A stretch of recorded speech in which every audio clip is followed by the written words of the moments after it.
Students,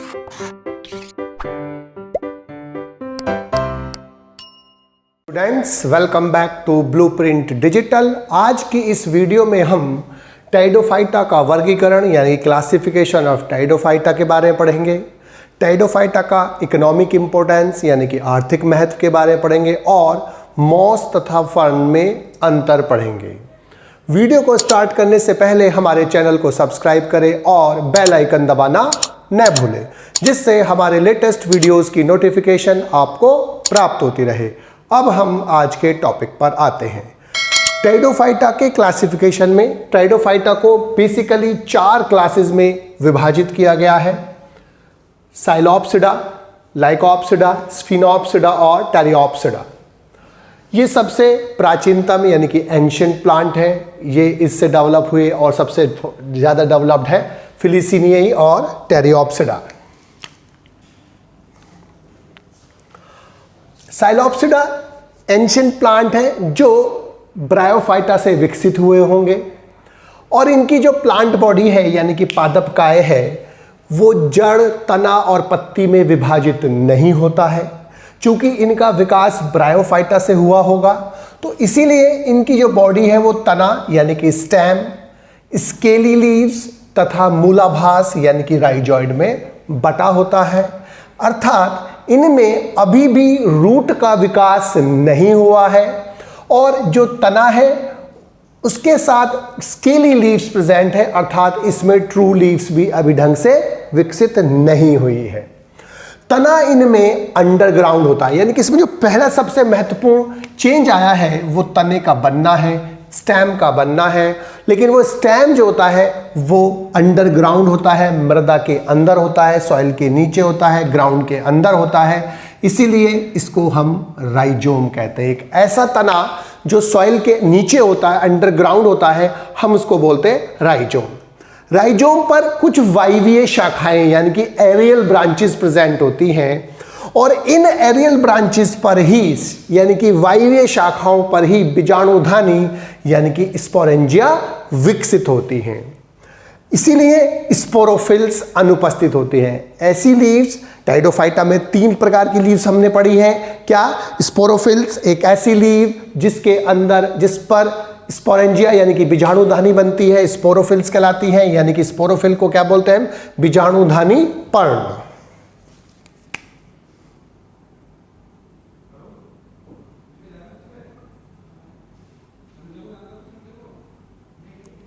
बीजाणुधानी पर्ण, क्योंकि इनमें शाखाओं पर बीजाणुधानी बनती है, इसीलिए इन पर लीव्स नहीं होती जिन पर स्पोरेंजिया बनती है, बीजाणुधानी बनती है।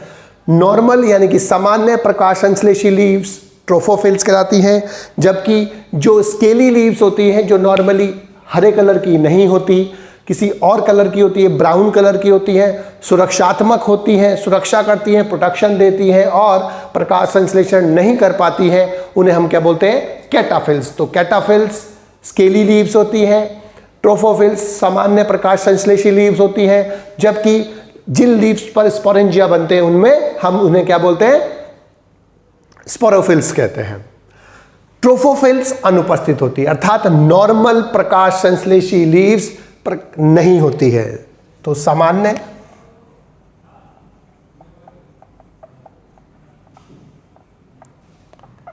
प्रकाश संश्लेषी लीव्स क्या कहलाती है? ट्रोफोफिल्स। इनमें अनुपस्थित होती है। इसका मतलब इनमें स्पोरोफिल्स भी नहीं है, ट्रोफोफिल्स भी नहीं है। इसका मतलब 2 प्रकार की लीव्स इनमें नहीं है। केवल जो अभी तक इसमें दिखाई दिया है वो दिखाई दिया है तना यानी कि स्टेम, जिसे हम राइजोम बोलते हैं। राइजोम क्यों बोलते हैं? क्योंकि वो मृदा के अंदर होता है, सॉइल के अंदर होता है, अंडरग्राउंड होता है। इनमें केवल स्केली लीव्स प्रेजेंट होती है और स्केली लीव्स को हम क्या बोलते हैं? कैटाफिल्स कहते हैं। जो लीव्स फोटोसिंथेसिस नहीं करती, प्रकाश संश्लेषण नहीं करती, हरी लीव्स नहीं होती हैं, ब्राउन कलर की हैं इनके अंदर, और जिनका काम प्रोटेक्शन करना होता है उन्हें हम क्या बोलते हैं? स्केली लीव्स बोलते हैं। और स्केली लीव्स का जो नाम है वो क्या है? कैटाफिल्स। तो इनमें कैटाफिल्स प्रेजेंट होती है, ट्रोफोफिल्स और स्पोरोफिल्स नहीं होती हैं। कैटाफिल्स ब्राउन कलर की यानी कि भूरी होती हैं और अप्रकाश संश्लेषी होती है, अर्थात प्रकाश संश्लेषण नहीं कर पाती हैं क्योंकि इनमें हरित लवक नहीं होता है, नॉन ग्रीन होती है और इनका काम है स्पोरेंजिया को सुरक्षा प्रदान करना, उनको प्रोटेक्शन देना। अब चूंकि प्रकाश संश्लेषण के लिए लीव्स नहीं होती है, इसलिए प्रकाश संश्लेषण किसके द्वारा होता है? तने के द्वारा होता है, स्टेम के द्वारा होता है। और इनमें अधिकांश सदस्य जीवाश्म के रूप में पाए जाते हैं। केवल एक ही लिविंग जीनस पाया जाता है, इसे बोलते हैं साइलोटम। और साइलोटम जो होता है लिविंग फॉसिल होता है, यानी कि जीवित जीवाश्म होता है।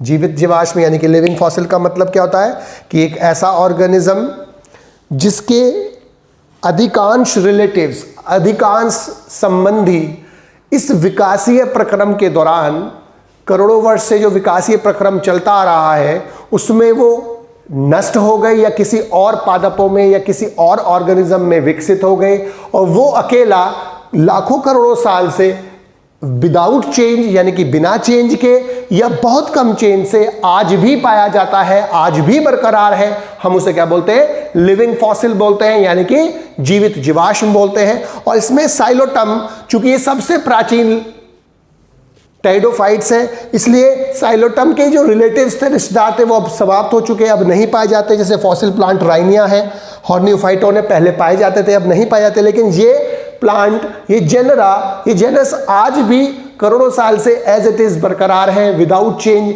इसमें कोई चेंज नहीं हुआ, ये आज भी बरकरार है, इसलिए इसको हम क्या बोलते हैं? लिविंग फॉसिल कहते हैं। अब सेकंड है लाइकोप्सिडा, जिसको लेपिडोफाइटा बोलते हैं। लेपिडो मतलब लाइको के लिए लगा दिया है और फाइटा मतलब प्लांट होता है। माइक्रोफाइलोफाइटा क्यों बोलते हैं? क्योंकि इसमें माइक्रोफिल प्रेजेंट होती हैं। माइक्रोफिल्स, ये माइक्रोफिल्स पादप है। तो माइक्रो मतलब छोटे और फिल मतलब लीफ, यानी कि ये स्मॉल लीव्स वाले प्लांट्स हैं। इनको कॉमन भाषा में क्लब मॉस बोलते हैं। तो इसमें हमने किन्हें रखा है? क्लब मॉस को रखा है। जैसे इसमें हमने हॉर्स टेल्स को रखा है, इसमें हमने फंस को रखा है। तो इसमें हमने क्लब मॉस रखे हैं। और पादपकाय यानी कि जो प्लांट बॉडी होती है वो जड़, तना तथा पत्तियों में विभाजित होती है। अर्थात अब ये इससे इवॉल्व हुए होंगे। साइक्लोप्स, जो साइक्लोप्सिडा है, इससे इवॉल्व हुए लाइकोप्सिडा बने और इनके इवोल्यूशन के दौरान, विकास के दौरान, अब जो राइजॉइड्स है उनसे रूट विकसित हो गई और जो लीव्स थी वो विशेष रूप से बनी।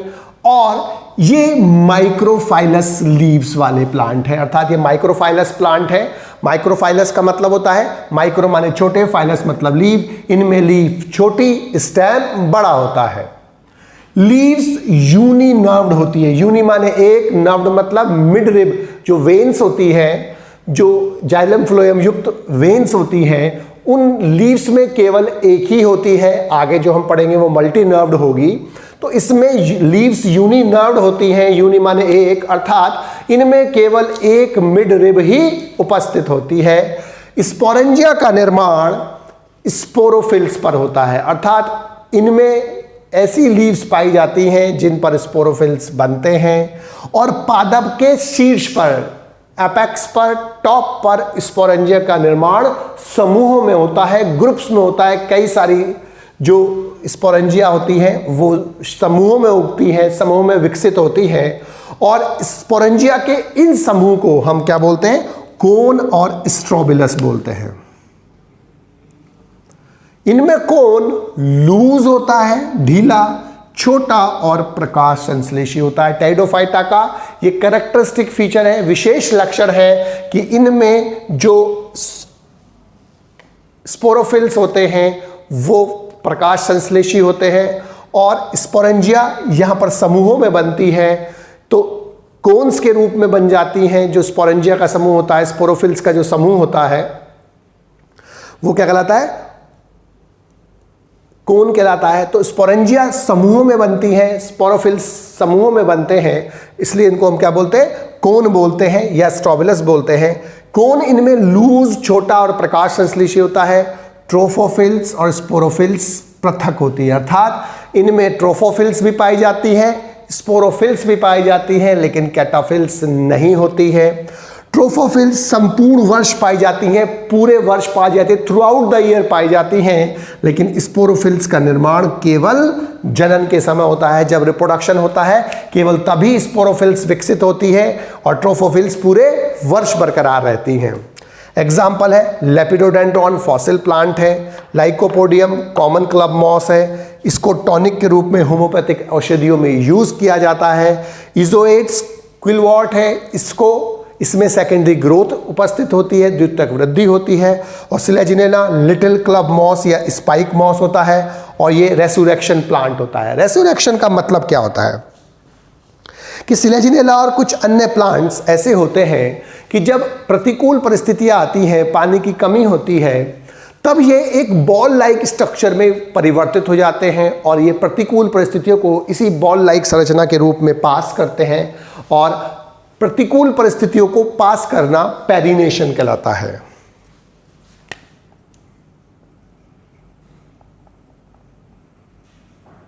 पेरिनेशन, तो पेरिनेशन का मतलब पासिंग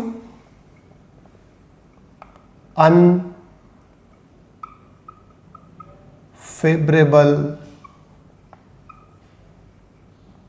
कंडीशंस, यानी कि प्रतिकूल परिस्थितियों को पास करना क्या कहलाता है, पेरिनेशन कहलाता है। और ये पेरिनेशन करती हैं, इसी अवस्था में पेरिनेट करती हैं और जब अनुकूल परिस्थितियां फेवरेबल कंडीशंस वापस आ जाती हैं तो ये दोबारा से मॉइस्चर को एब्जॉर्ब कर लेते हैं और मॉइस्चर एब्जॉर्ब करके पुनः ग्रीन प्लांट, नए प्लांट्स में, मतलब एक ग्रीन प्लांट्स में विकसित हो जाते हैं वापस। इसे हम बोलते हैं रेसुरेक्शन प्लांट और इस फिनोमिनन को रेसुरेक्शन बोलते हैं। थर्ड है स्फिनोप्सिडा, जिसको आर्थ्रोफाइटा या कैलेमोफाइटा भी बोलते हैं। इस क्लास में हमने हॉर्स टेल रखे हुए हैं, यानी कि इस ग्रुप, इसके अंदर हॉर्स टेल मेंबर्स को रखा गया। इनको हॉर्स टेल क्यों बोलते हैं, इनकी स्ट्रक्चर के आधार पर बोलते हैं, क्योंकि इनमें जो पादपकाय यानी कि प्लांट बॉडी होती है, जड़, तना तथा पत्तियों में बटी हुई होती है और स्टेम नोड्यूलेटेड होता है। स्टेम इनमें कैसा होता है, नोड्यूलेटेड होता है। नोड्यूलेटेड का मतलब नोड और इंटरनोड्स इसमें प्रेजेंट होती है, ये नोड्स और इंटरनोड्स में विभेदित होता है। नोड्स और इंटरनोड,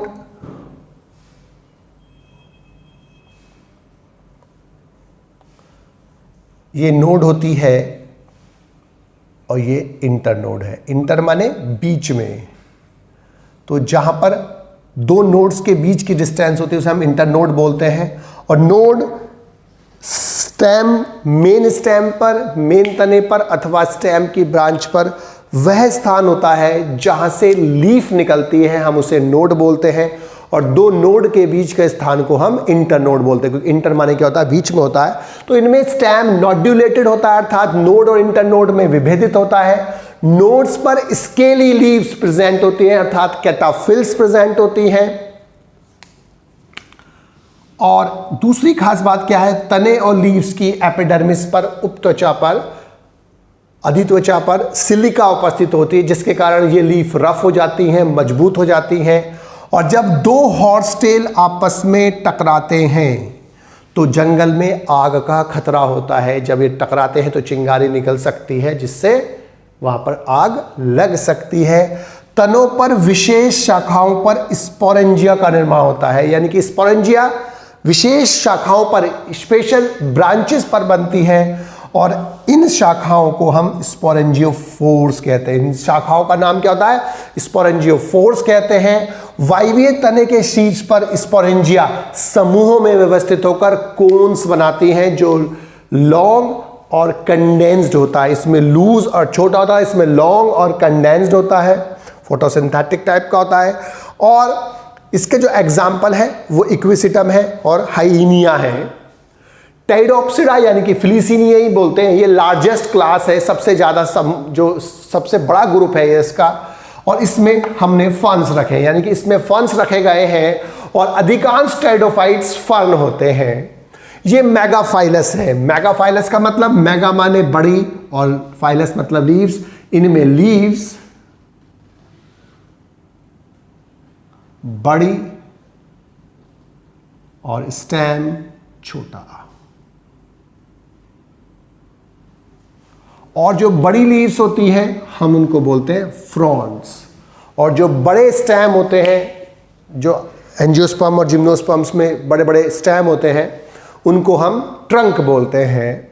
लीव्स इसमें मल्टी नर्व्ड होती हैं, दैट इज उसमें एक से ज़्यादा वेन्स उपस्थित होती है। जो हमने पीछे पढ़ी थी यूनि नर्व थी, यानी कि यहाँ पर लीव्स यूनि नर्व थी, इसमें एक ही मिड रिब थी, लेकिन इसमें कई सारी वेन्स उपस्थित होती हैं।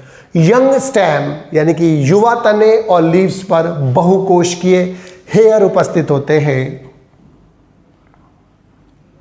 और ये हेयर रेमेंटा कहलाते हैं। और इन रेमेंटा का काम क्या है? सुरक्षा करना होता है। ये प्रोटेक्शन में हेल्प करते हैं क्योंकि इसमें कैटाफिल्स दिखाई नहीं दे रही हैं।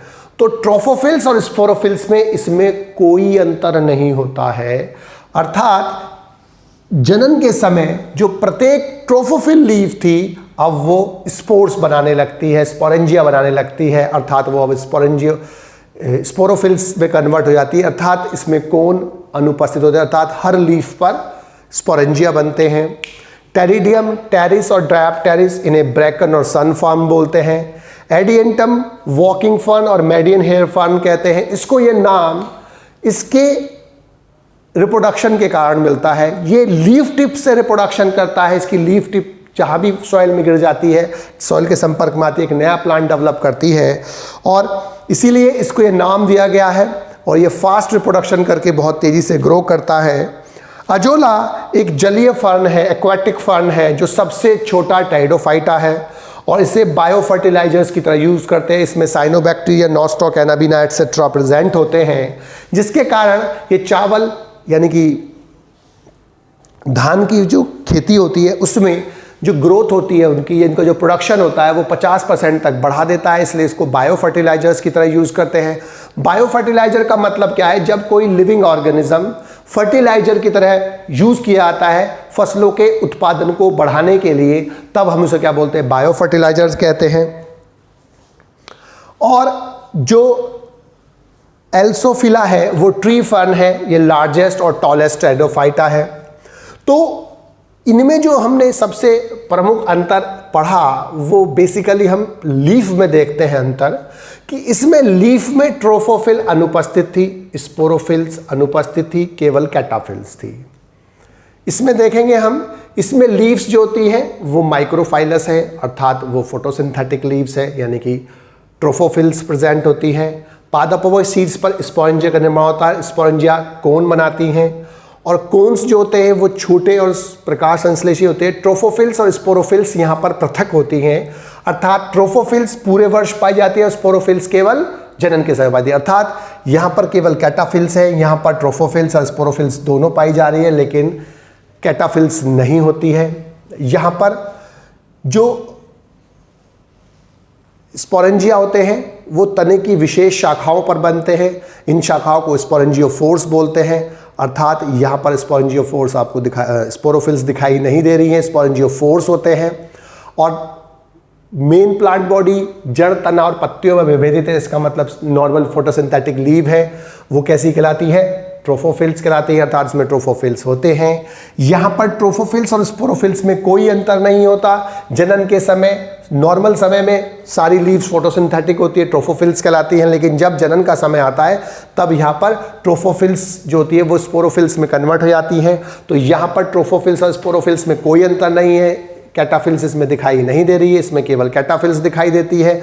इसमें ट्रोफोफिल्स और स्पोरोफिल्स पृथक पृथक होती हैं, कैटाफिल्स में दिखाई नहीं दे रही है। इसमें केवल ट्रोफोफिल्स दिखाई देती है, इसमें ट्रोफोफिल और स्पोरेंजियोफिल में कोई अंतर नहीं होता। कैटाफिल्स इसमें भी एब्सेंट होती हैं।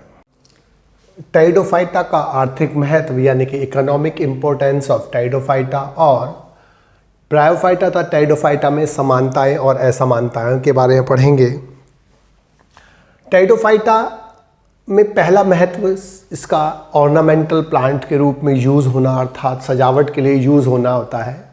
फर्न्स, विभिन्न प्रकार के फर्न गमलों में, बगीचों में आदि में सजावटी पौधों के रूप में यूज़ किए जाते हैं। इसके अलावा जो सेकंड यूज है वो है औषधि के रूप में, एज मेडिसिन। लाइकोपोडियम से जो औषधि प्राप्त होती है उसका यूज रक्तचाप यानी कि ब्लड प्रेशर,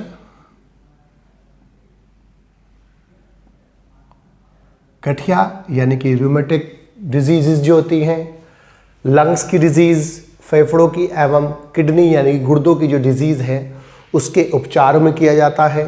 भोजन के रूप में जो मार्शिलिया होता है उसका जो स्पोरोकार्प होता है, जो इसके अंदर स्पोर्स बनते हैं, वो मंड से स्टार्च से रिच होता है और उसका यूज़ खाने के रूप में किया जाता है। और इजोइड्स का कॉम यानी धनकंद का यूज़ मानव तथा जंतुओं के द्वारा भोजन में किया जाता है। बायो फर्टिलाइजर यानी कि जैव उर्वरकों के रूप में अजूला सबसे छोटा टेरिडोफाइटा है, जिसके अंदर ब्लू ग्रीन एल्गी यानी कि नीले हरे शैवाल यानी कि साइनोबैक्टीरिया, नॉस्टॉक एनामीना आदि उपस्थित होते हैं, जिसके कारण ये वहाँ पर नाइट्रोजन को फिक्सेशन में हेल्प करता है। इसीलिए इनका यूज़ बायो फर्टिलाइजर्स के रूप में किया जाता है। और एजेला के प्रयोग से धान यानी कि चावल की जो उत्पादकता है उसको 50% तक बढ़ाया जा सकता है। जीवनाशक यानी कि पेस्टिसाइड्स के रूप में लाइकोपोडियम के जो एल्केलॉइड्स होते हैं वो विषाक्त होते हैं अर्थात पॉइजनस होते हैं, इसलिए उनकी सूखी पत्तियों का जो यूज़ होता है वो पेस्टिसाइड यानी कि जीवनाशकों के रूप में किया जाता है। और जीवाश्म के ईंधन के रूप में जो हॉस्टेल और अन्य टेरिडोफाइट्स हैं वो दलदली भूमि में उगने के बाद कोल का निर्माण करते हैं और जिसका यूज़ ईंधन के रूप में किया जा सकता है। अब ब्रायोफाइटा में और टेरिडोफाइटा में पहले हम समानताएं और फिर उनमें अंतर पढ़ेंगे। सबसे पहले जो समानता है कि दोनों में ही विषम रूपी यानी कि हेटेरोमॉर्फिक पीढ़ी एकांतरण पाया जाता है। एक गैमेटोफाइट फेज यानी कि युग्मकोद्भिद फेज अवस्था एक स्पोरोफाइट फेज यानी कि बीजाणु उद्भिद फेज से एकांतर क्रम में आती है, ऑल्टरनेट करती है। लेकिन बस अंतर क्या होता है कि ब्रायोफाइटा की मेन प्लांट बॉडी गैमेटोफिटिक होती है यानी कि हैप्लॉइड होती है और उससे फिर स्पोरोफाइट बनता है जो डिप्लॉइड होता है और स्पोरोफाइट से वापस गैमेटोफाइट फेज बनती है। लेकिन टेरिडोफाइट में इसका रिवर्स होता है, उल्टा होता है। मेन प्लांट बॉडी स्पोरोफिटिक होती है यानी कि बीजाणु उद्भिद होती है, डिप्लॉइड होती है और उससे फिर गैमेटोफाइट बनता है और गैमेटोफाइट से वापस स्पोरोफाइट यानी कि डिप्लॉइड फेज का फॉर्मेशन होता है। लेकिन दोनों में विषम रूपी यानी कि हेटेरोमॉर्फिक टाइप की ऑल्टरनेशन ऑफ जनरेशन पाई जाती है, जिसमें गैमेटोफाइट और स्पोरोफाइट दोनों ही डिफरेंट टाइप के होते हैं। लैंगिक जनन दोनों में ही विषम युग्मकी यानी कि oogamous टाइप का होता है। मेल पार्ट और फीमेल पार्ट सेम होते हैं लगभग। तीसरा, दोनों में जो सेक्स ऑर्गन होते हैं वो मल्टी सेलुलर बहुकोशिकीय होते हैं और उन पर बंध है यानी कि स्टेराइल जैकेट उसके चारों तरफ उपस्थित होती है जो उनको सुरक्षा प्रदान करती है। जल की उपस्थिति में इनमें निषेचन होता है और निषेचन जो होता है इनमें वो जूडियोगैमस होता है। जूडियोगैमस का मतलब क्या है कि जब मेल गैमेट मोटाइल होते हैं, चल होते हैं और इसीलिए वो चलने के साथ चलकर फीमेल गैमेट तक पहुंचते हैं, अतः उनको ले जाने के लिए पोलन ट्यूब यानी कि पराग नलिका की आवश्यकता नहीं होती। तो ऐसा जो रिप्रोडक्शन फर्टिलाइजेशन होता है हम उसे जूडियोगैमस बोलते हैं यानी कि मेल गैमेट मोटाइल और पोलन ट्यूब का ना बनना या पोलन ट्यूब की अनुपस्थिति क्या कहलाता है, जूडियोगैमस कहलाता है।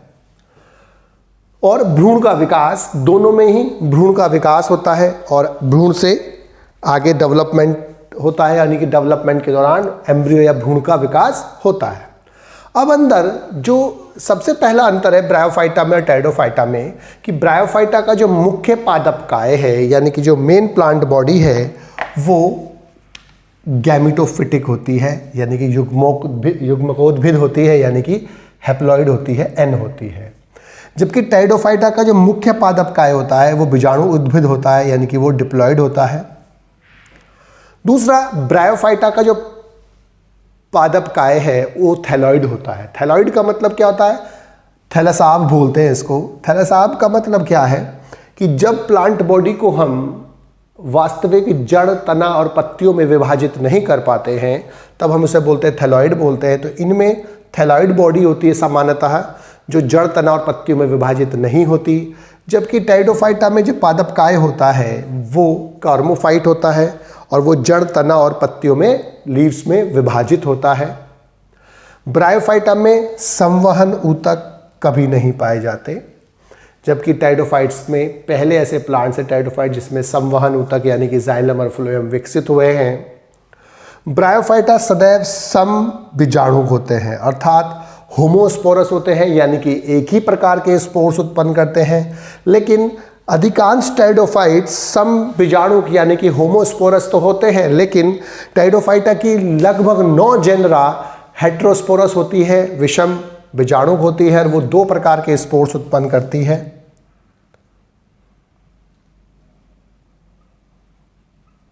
माइक्रोस्पोर्स छोटे वाले स्पोर्स और मेगास्पोर्स। माइक्रोस्पोर्स हमेशा मेल गैमेटोफाइट यानी कि नर युग्मकोद्भिद बनाता है, जबकि मेगास्पोर्स हमेशा फीमेल गैमेटोफाइट यानी कि मादा युग्मकोद्भिद का निर्माण करता है। लास्ट डिफरेंस क्या है कि स्पोरोफाइट, जो ब्रायोफाइटा का स्पोरोफाइट होता है वो गैमेटोफाइट पर पूर्ण अथवा आंशिक रूप से परजीवी होता है, अर्थात उस पर निर्भर रहता है, अर्थात स्वतंत्र नहीं होता है। जबकि टेरिडोफाइट का स्पोरोफाइट स्वतंत्र होता है। ये टेरिडोफाइटा का विशिष्ट लक्षण है जो इसको ब्रायोफाइटा से डिफरेंट करता है कि जो टेरिडोफाइटा का स्पोरोफाइट होता है वो स्वतंत्र होता है, इंडिपेंडेंट होता है, प्रकाश संश्लेषी होता है और गैमेटोफाइट पर निर्भर नहीं रहता। ब्रायोफाइटा से जो एडवांस होते हैं टेरिडोफाइटा, वो मेन 4 कैरेक्टर्स हमने पढ़े थे कि पहला उनमें रूट्स विकसित हो जाती हैं, जबकि ब्रायोफाइटा में रूट्स नहीं होती। टेरिडोफाइटा में संवहन ऊतक विकसित होते हैं, जबकि उसमें संवहन ऊतक ब्रायोफाइटा में नहीं होते। तीसरे, उनमें जो लीव्स होती हैं, जो स्पोरोफिल्स होती हैं, वो फोटोसिंथेटिक होती हैं। जबकि चौथा जो था वो इंडिपेंडेंट स्पोरोफाइट का था कि ब्रायोफाइटा में जो स्पोरोफाइट होता है वो इंडिपेंडेंट नहीं होता, स्वतंत्र नहीं होता है, वो गैमेटोफाइट पर पूर्ण अथवा आंशिक रूप से परजीवी होता है। जबकि टेरिडोफाइटा का जो स्पोरोफाइट होता है वो स्वतंत्र होता है, प्रकाश संश्लेषी होता है और वो गैमेटोफाइट पर निर्भर नहीं करता, अर्थात वो गैमेटोफाइट पर परजीवी नहीं होता, वो स्वतंत्र होता है, इंडिपेंडेंट होता है, अपना प्रकाश संश्लेषण स्वयं करता है। बच्चों, आज की इस वीडियो में बस हम इतना ही पढ़ेंगे। हमारी इस वीडियो को आप लाइक करें और अपने दोस्तों के साथ शेयर करें। यदि आपको कोई डाउट है तो आप हमें कमेंट करके बता सकते हैं। इस अध्याय को और अच्छे से पढ़ने और समझने के लिए आप चित्रा प्रकाशन की बुक एक्टिव जीव विज्ञान की सहायता भी ले सकते हैं।